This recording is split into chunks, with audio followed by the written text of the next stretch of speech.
Don't you know you're not supposed to bring beverages into the recording studio near the equipment? I thought I just wasn't supposed to bring adult beverages.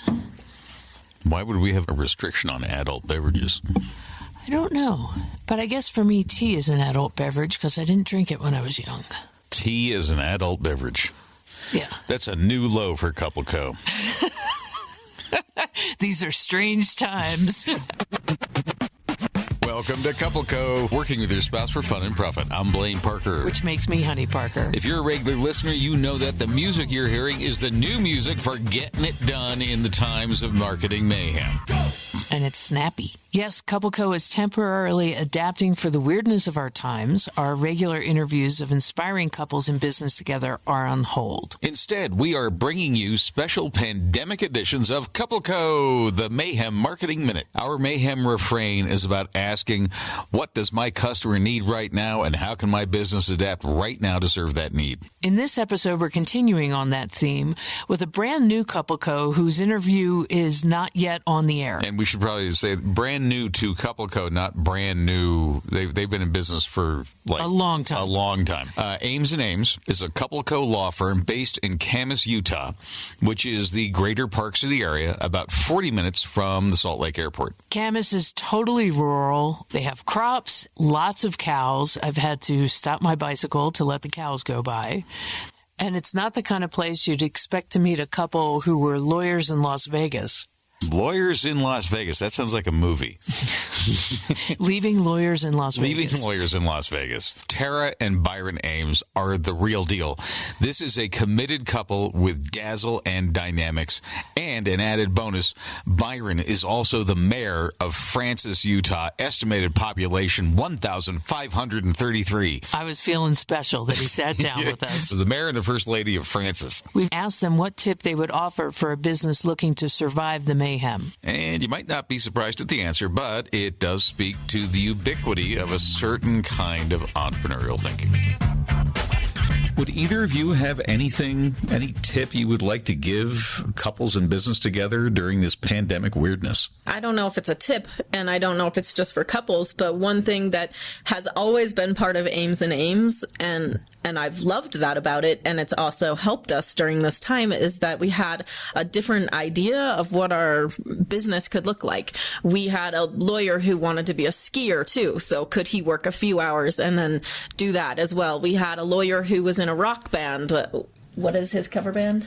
We're not going to promo it. No, I know, but I'm just saying he wanted to play in a band several nights a week, but still work with us. And so because of the interesting people that worked with us, we always had kind of a different model for, yeah, sure, you could do part of it at home and part of it here, and we could have an office here, but it's also running an office in Las Vegas and all of those types of things. And I think that's kind of how the world is moving, and that's helped us during this time to not panic, because everybody has the capability to work from home. Everybody has the ability to, call in, to forward messages, everything. And so it just makes it so much easier during this time to keep the social distancing that we've been asked to do and yet still continue with our business, because we've always tried to be flexible and, change it up. So.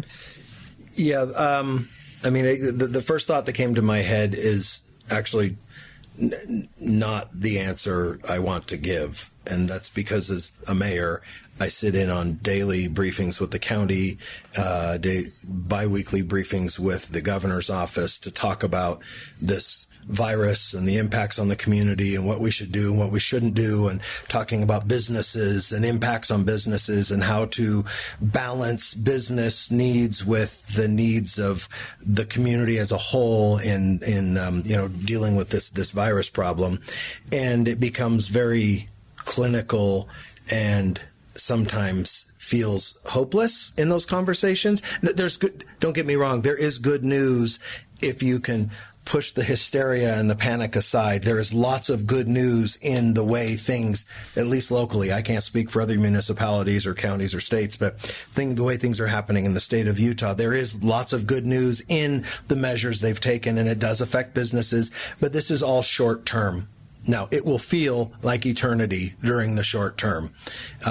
But really the answer to how do you deal with that, whether it's short term or longer term.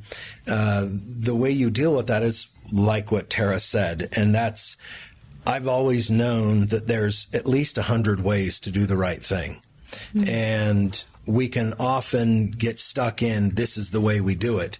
Whether you're a giant corporation or a tiny mom and pop, husband and wife team, you can get in the rut of this is how we've always done it. And that may be awesome, but in times like this, it's a great time to rethink that, because there are other ways to succeed. There are other ways to redefine. I'll give you an example of another mom and pop in our community. They run a restaurant, and they run it as a team. One's the chef, one's the marketer, one's the, but they kind of take on lots of hats.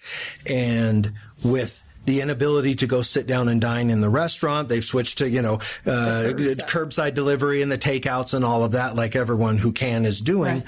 But they've also said, you know what? We have a distribution channel where we buy supplies for our restaurant. We don't need the supplies as much as we did before. Does anybody else need something?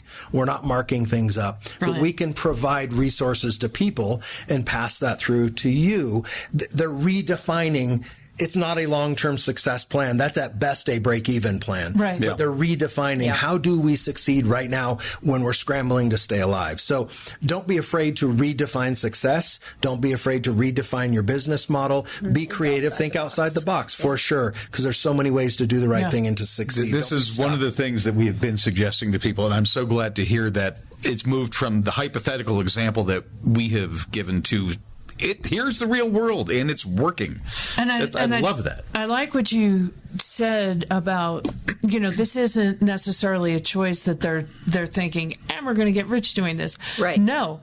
Because your marketing, your relationship with your community, it is a marathon. It is not a sprint.